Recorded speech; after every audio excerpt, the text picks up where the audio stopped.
नमस्कार. अंजलीने ईश्वरीला दिलेल्या 48 तासांबद्दल ती स्वतःच्या नवऱ्याशी म्हणजेच राकेशशी बोलत असते. राकेश म्हणत असतो, राणी सरकार, काय तुम्ही पण कसला विचार करताय? अहो, एक काम करा, असा वेळ बघत राहू नका. त्यापेक्षा तुम्ही मस्त जवळच्या देवळात जा, तिथे निवांतपणे वेळ घालवा. त्यावर अंजली म्हणत असते, तुमचंही बरोबर आहे. मी देवळात गेले तर माझं तेवढं मन तरी रमेल. त्यावर राकेश म्हणत असतो, हो, अगदी बरोबर आहे तुमचं. चला मग, आत्ताच्या आत्ताच तुम्ही देवळात जा. माझं एक महत्त्वाचं काम आहे, ते आटपून मी घरी येतो. त्यावर अंजली म्हणत असते, ठीक आहे. आणि मग आपण पाहतोय आता अंजली देवळात जाण्याची तयारी करत असते. इकडे आपण पाहतोय अर्णव, ईश्वरी आणि घरातल्या 2-3 जणांनी मिळून एक प्लॅन तयार केलेला असतो. त्या प्लॅननुसार आता ईश्वरी घरात एकटीच राहणार असते आणि सगळे काही कामानिमित्त बाहेर जाणार असतात. अशातच आता अंजली आणि राकेश त्यांच्या बेडरूममध्ये असतात. अंजली देवळात जाण्याची तयारी करत असते आणि राकेश हा थेट आता बेडरूमच्या दरवाजाजवळ असतो. आता अर्णवही फोनवर बोलायचं नाटक करत बाहेर येतो आणि बोलू लागतो, हो हो हो हो, माझी परवाचीच मीटिंग आहे, पण त्यासाठी मला आज रात्रीच फ्लाईट पकडावी लागणार आहे. आय थिंक 4 दिवस तरी मी इंडियामध्ये नसणार आहे. हे सगळं मुद्दामून राकेशला ऐकायला जावं या पद्धतीने अर्णव बोलत असतो. आणि अर्णवच्याही लक्षात आलेलं असतं की मी जे काही बोलतोय ते हा राकेश ऐकतोय. म्हणजे माझा जो काही प्लॅन आहे तो योग्य वतीने वर्क होतोय. अशातच आपण पाहतोय आता राकेश मनातल्या मनात बोलत असतो, अरे वा, ही तर आयती संधी चालून आली की. आणि अशातच आता थेट मंदिरात जाणाऱ्या अंजलीने राकेशला असं म्हटलेलं असतं, चला आलेच मी जाऊन. आणि मग राकेश म्हणत असतो, हो राणी सरकार. आणि अशातच आता देवळात गेलेली असते अंजली. इकडे आपण पाहतोय राकेशने सगळं काही माझं म्हणणं ऐकलं आहे आणि तो आता तेच करणार जे त्याच्या मनात आहे. आणि तेवढ्यात आपण पाहतोय अंजली देवळात गेल्यानंतर ईश्वरीही आता आपल्या बेडरूममध्ये असते. आजीही काही कामानिमित्त घराबाहेर जाते. मामाही काही कामानिमित्त घराबाहेर जातात. आणि मग अर्णव ईश्वरीला म्हणत असतो, चला मिस इंदोर, मीही माझ्या कामासाठी आता काही दिवसांसाठी इंडिया बाहेर जात आहे. तू स्वतःची काळजी घे. त्यावर ईश्वरी म्हणत असते, अहो अर्णव सर, कशाला काळजी करताय तुम्ही? फक्त 4च दिवसांसाठी बाहेर चाललात ना तुम्ही? मग मला इतकं टेन्शन घ्यायची गरज काय आहे? जा, मस्त जाऊन या तुम्ही, इथली काळजी करू नका. त्यावर अर्णव म्हणत असतो, मिस इंदोर, बोलणं सोपं आहे पण जरा जपून. त्यावर ईश्वरी म्हणत असते, हो सर. आणि लगेचच अर्णव तिथून आता बाहेर पडलेला असतो. राकेश स्वतःच्या बेडरूममधून सगळं काही पाहत असतो. तो स्वतःशी बोलत असतो, अरे वा वा वा वा, मस्त आयती संधी चालून आली आहे. आता या मिस इंदोरच्या बेडरूममध्ये जातो, तिला मस्त मिठीत घेतो आणि मस्त आनंद उपभोगतो. असा विचार राकेशच्या मनात असतो. आणि राकेश म्हणतात ना, 7व्या आसमानावर असतो. आणि अशातच आता घरात कोण नाहीये, हीच ती संधी, असं राकेश स्वतःशी बोलत आता या ईश्वरीच्या बेडरूम जवळ जातो आणि टकटक करतो. ईश्वरीला वाटतं की बहुतेक अर्णव सर आले असतील. अशा पद्धतीने ती दार उघडते तर समोर नालायक राकेश उभा असतो. राकेशला समोर उभं पाहिल्यावर ईश्वरी म्हणत असते, काय हवंय तुम्हाला? त्यावर राकेश लगेचच म्हणत असतो, अगं माझी इंदोरी जिलेबी, मला तर तू हवी आहेस. हे वाक्य ऐकल्यावर ईश्वरी म्हणत असते, काय बोलताय तुम्ही? तुमचं तुम्हाला तरी कळतंय का? त्यावर राकेश म्हणत असतो, एक गोष्ट लक्षात ठेव, तुला तर चांगलंच माहिती आहे या अर्णवच्या आधीपासूनच मी तुझ्यावर मरतोय. तुझा हात मागितला होता तुझ्या आत्याकडे, पण तुझीच मस्ती या नको त्या अर्णवच्या मागे लागलीस. त्यावर मात्र ईश्वरी म्हणत असते, तो सगळा विषय सोडा, पण या वेळेला या माझ्या बेडरूम जवळ काय करताय तुम्ही? त्यावर राकेश म्हणत असतो, अगं दोन व्यक्ती बेडरूम मध्ये रात्रीच्या वेळेला काय करतात तेच करायला आलोय. हे वाक्य ऐकल्यावर ईश्वरी म्हणत असते, आत्ताच्या आत्ता माझ्या बेडरूमच्या इथून चालते वा. त्यावर राकेश म्हणत असतो, नाही ना, नाही जाऊ शकत. तुला असंच या ठिकाणी एकटं सोडून मी इथून 25 फुटावर कसा काय राहू शकतो? अजिबात नाही. त्यावर ईश्वरी म्हणत असते, लाज वाटत नाही तुम्हाला? तुमची स्वतःची बायको आता तुमच्या बेडरूम मध्ये असताना तुम्हाला माझ्या या बेडरूम मध्ये यायची हिंमतच कशी होते? त्यावर राकेश म्हणत असतो, अगं जलेबी, समजून घे मी काय म्हणतोय. ती जी आहे ना माझी राणी सरकार, ती आता मस्त झोपली आहे. आणि एक गोष्ट लक्षात ठेव, ती झोपलेली असताना मध्येच उठत नाही. का माहितीये का? कारण तिच्या दुधामध्ये मी असल्या प्रकारची एक गोळी मिसळतो ना, ज्याने ती गाढ झोपते आणि तिला ना सकाळपर्यंत जागच येत नाही. त्यामुळे तू काहीच काळजी करू नको. आपल्या दोघांना तो खेळ खेळताना कोणच डिस्टर्ब करणार नाही.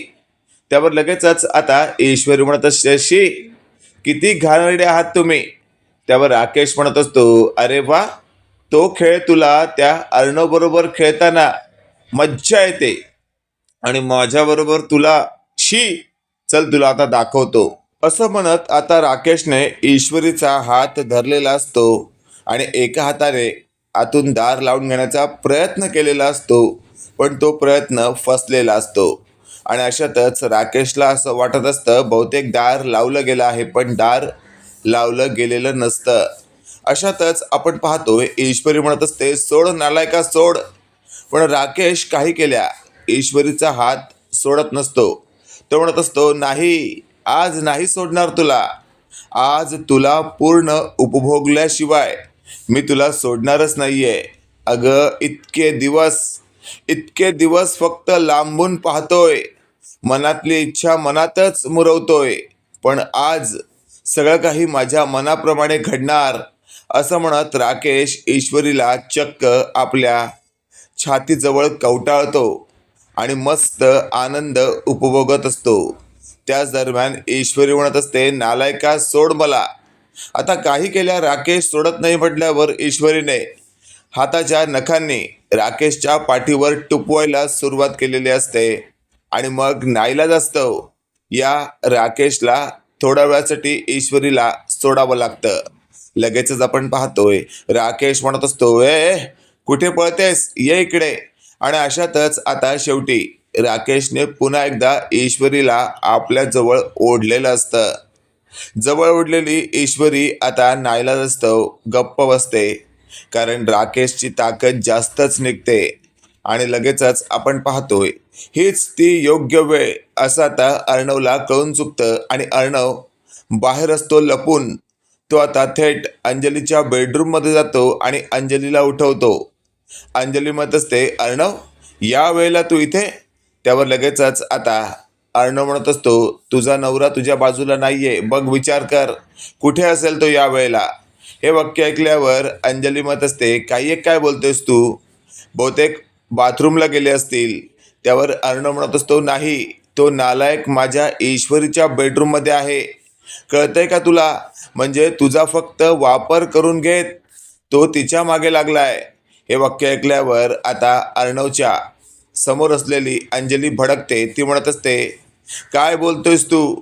तुझ्या बहिणीच्या नवऱ्याबद्दल बोलताना तुला काहीच कसं वाटत नाही? त्यावर अर्णव म्हणत असतो, गप्प बस ताई, आत्तापर्यंत खूप ऐकून घेतलं. अगं पण नालायकाचा चेहरा तुझ्यासमोर उघड करायला जातो तर तू उलट फिरतेस. पण आज नाही, आज नाही, आज तुझ्यासमोर मला तो चेहरा उघड करायचाच आहे. त्याची लायकी तुला दाखवून द्यायचीच आहे. तुला आत्तापर्यंत कित्येक वेळा सांगितलं, त्याचं थोबाड पाहण्यापेक्षा बघ त्याची मस्ती काय आहे. अशातच आपण पाहतोय फायनली अंजलीला आता घेऊन अर्णव राकेश आणि ईश्वरी ज्या बेडरूम मध्ये असतात तिथे पोहोचलेला असतो. राकेश ईश्वरीच्या अंगाला हात लावत म्हणत असतो, अगं काय ग तू, आणि कुठे ती अंजली जिला मी राणी सरकार म्हणतो. खरंच ज्या ज्या वेळेला अंजली माझ्याजवळ असते ना, त्या वेळेला फक्त डोळे मिटून तू माझ्याजवळ आहेस असा मी विचार करत असतो. त्यामुळे तर तो वेळ माझ्या हातातून निघून जातो. नाहीतर त्या बावट अंजलीला मिठीत घेऊन झोपावंसं तरी वाटेल का. असं आता राकेशने समोरच उभ्या असलेल्या अंजलीसमोर असं म्हटलेलं असतं, पण राकेशला ते कळलेलं नसतं. आणि अशातच आपण पाहतोय अंजली खचते. अंजली आता पडणार तेवढ्यात अर्णव तिला सावरतो. अर्णव म्हणत असतो, ताई अगं तू या अर्णवची बहीण आहेस, अशा प्रकारे खचू नकोस. एक गोष्ट लक्षात ठेव, या राकेशने आता जे काही म्हटलंय ना, ती त्याची फालतूगिरी आहे. खरं तर खूप चांगली आहेस तू. अर्णव असं तसं म्हणत असताना लगेचच आपण पाहतोय ईश्वरी राकेशला झटका देत धावत अर्णवकडे येते आणि म्हणत असते, अर्णव सर बघा, तुम्ही थोड्या वेळासाठी बाहेर काय गेलात. या नालायकाने माझी इज्जत लुटण्याचा प्रयत्न केला. हे वाक्य ऐकल्यावर मात्र आता अर्णव म्हणत असतो, मिस इंदोर काळजी करू नकोस तू, आलोय मी आता. याला तर चांगलाच बदडून काढणार आहे मी. तेवढ्यात आपण पाहतोय आता राकेश समोर उभ्या असलेल्या अंजलीला, अर्णवला आणि घरातल्या सगळ्यांना पाहून एकदमच हादरतो. कारण आता मामाने लाईट लावलेली असते आणि त्या लाईटमध्ये स्पष्ट असं दिसत असतं राकेशने स्वतःचं शर्ट काढलेलं आहे. आणि अशातच आता राकेश बाजूला असलेलं पांघरून स्वतःच्या अंगावर घेत असतो. त्यावेळेला अंजली म्हणत असते, राजेश काय चाललंय तुमचं हे, तुमचं असं रूप माझ्यासमोर कसं काय येऊ शकतं. त्यावर लगेचच आता राजेश म्हणत असतो, अंजली अंजली एक गोष्ट लक्षात ठेव, या दोघांचा हा प्लॅन आहे मला अशा पद्धतीने अडकवायचा. खरं तर मी या बेडरूममध्ये आलो नाही, मला या ईश्वरीने बोलावलं होतं. त्यावर मात्र अंजली म्हणत असते, राजेश काय बोलताय तुम्ही हे, तुम्ही जर हे खरंच बोलत असाल ना, तर आत्ता मी यायच्या आधी तुम्ही ईश्वरीवर हात टाकला होता आणि ईश्वरीला जवळ ओढत तुम्ही असं म्हणत होतात की ईश्वरी तुला जवळ घेतल्यावर खूप बरं वाटतं. पण त्या अंजलीला ज्या ज्या वेळेला जवळ घेतो ना, त्या वेळेला मी फक्त तुझीच आठवण काढत असतो, म्हणून ती वेळ निघून जाते. त्यावर मात्र आता राकेश म्हणत असतो, राणी सरकार हे सगळं चुकीचं आहे. हे सगळं मला या ईश्वरीने बोलायला भाग पाडलं. नाहीतर ती मला म्हणाली होती की असं तुम्ही नाही बोललात ना, तर या घरातून तुमचा बस्तान काढून बाहेर फेकून देईन. नाईलाजास्तव मला असं वागावं लागलं. मला आपल्या बाळाची खूपच काळजी वाटत होती, नाहीतर आपण कुठे राहणार होतो. त्यावर मात्र आता राकेशला तडक धरत अर्णवने साटकन कानाखाली दिलेली असते आणि असं म्हटलेलं असतं की नालायका, स्वतःच्या चुकीपुढे स्वतःच्या मुलाला देखील उभं करतोयस तू. आणि अशातच आपण पाहतोय अंजली म्हणत असते, अर्णव अर्णव नको काळजी करूस तू, मला या नालायक माणसाचा खरा चेहरा कळला आहे. आता तर याला योग्य ती शिक्षा झालीच पाहिजे.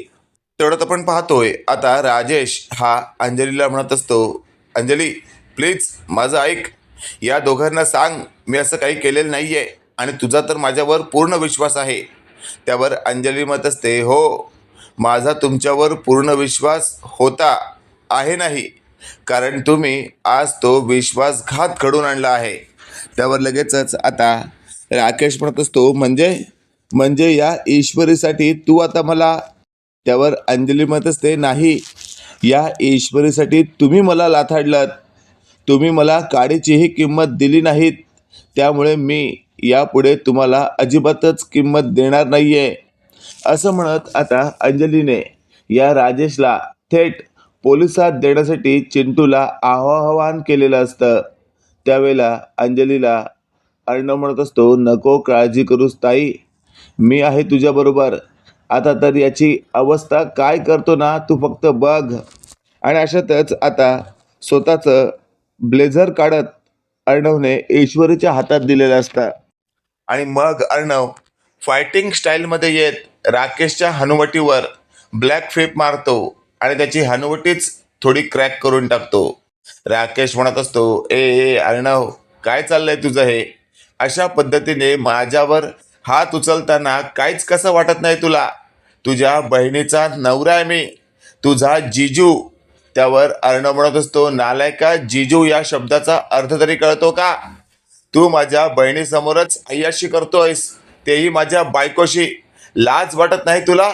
त्यावर लगेचच आपण पाहतोय राकेश म्हणत असतो, अरे यात माझी काय चूक आहे? तुझी बहीण बोरिंग आहे, तर यात माझी चूक आहे का? आणि एक गोष्ट लक्षात ठेव अर्णव, तुझ्या बायकोला मी माझी बायको केल्याशिवाय शांत बसणार नाही. आता हे वाक्य ऐकल्यावर मात्र डोकं फिरलेल्या अर्णवने बाजूलाच असलेल्या दांडक्याने या राकेशच्या गुडघ्यावर फटके द्यायला सुरुवात केलेली असते. राकेश म्हणत असतो, ए सोड, अरे सोड, ए वाटी फुटेल माझी. त्यावर लगेचच आपण पाहतोय अर्णव म्हणत असतो, फुटू दे ना. बसता उठता प्रत्येक वेळेला तुला आठवलं पाहिजे काय चूक केली आहेस तू. आणि अशातच आपण पाहतोय शेवटी राकेश हा खाली गुडघ्यात बसतो, कारण अर्णवने सटासट लागोपाठ 4 ते 5 फटके दिल्यामुळे राकेशला आता धड उभंही राहता येत नसतं आणि बसताही येत नसतं. अशातच आपण पाहतोय ईश्वरी आता अंजलीला म्हणत असते, अंजली ताई, नका काळजी करू तुम्ही. तुम्हाला असं वाटत असेल या नालायकाची साथ सुटली तर पुढे काय करायचं? आम्ही आहोत दोघं एनी टाइम तुमच्या बरोबर. पण या नालायकाबरोबर राहण्यापेक्षा असं एकट्याने राहिलेलं कधीही चांगलं. त्यावर अंजली म्हणत असते, ईश्वरी, अगदी बरोबर बोलतेस तू, तुझं म्हणणं मला पटतंय. तुझ्यावर हात टाकणाऱ्या या नालायकाला आता आपण पोलिसात दिलंच पाहिजे. आणि अशातच आता अंजलीचा होकार आहे हे कळल्यावर अर्णव लगेचच आता ईश्वरीला म्हणत असतो, मिस इंदोर, आता तूही पोलीस आल्या आल्या त्यांना सांग की या नालायकाने तुझ्यावर हात टाकला होता म्हणून. त्यावर लगेचच आपण पाहतोय ईश्वरी म्हणत असते, अर्णव सर, सांगायची गरज नाहीये, कारण मी ऑलरेडी हा नालायक आतमध्ये यायच्या आधीच समोर मोबाईल लावून ठेवलाय बघा, त्यात सगळंच रेकॉर्ड झालं असेल. हे वाक्य ऐकल्यावर मात्र आता राकेश म्हणत असतो, ईश्वरी, चिटिंग केलीस तू, चिटिंग माझ्याशी. त्यावर लगेचच आता ईश्वरी म्हणत असते, नालायका, माझ्या बेडरूममध्ये यायची काय गरज होती सांग ना. आता आलायस तर तू चांगली शिक्षा उपभोगणारच. मित्रांनो, इथे तर कन्फर्म आहे की राकेश चांगलाच आता पेचात अडकला आहे, कारण ईश्वरी, अर्णव आणि सगळ्यांचा प्लॅन सक्सेस झाला आहे. आता तरी या राकेशला योग्य ती शिक्षा मिळायला हवी की नाही, कमेंट करून नक्की कळवा. आणि असेच नवनवीन अपडेट पाहण्यासाठी व्हिडिओला लाईक आणि चॅनलला नक्की सबस्क्राईब करा. धन्यवाद.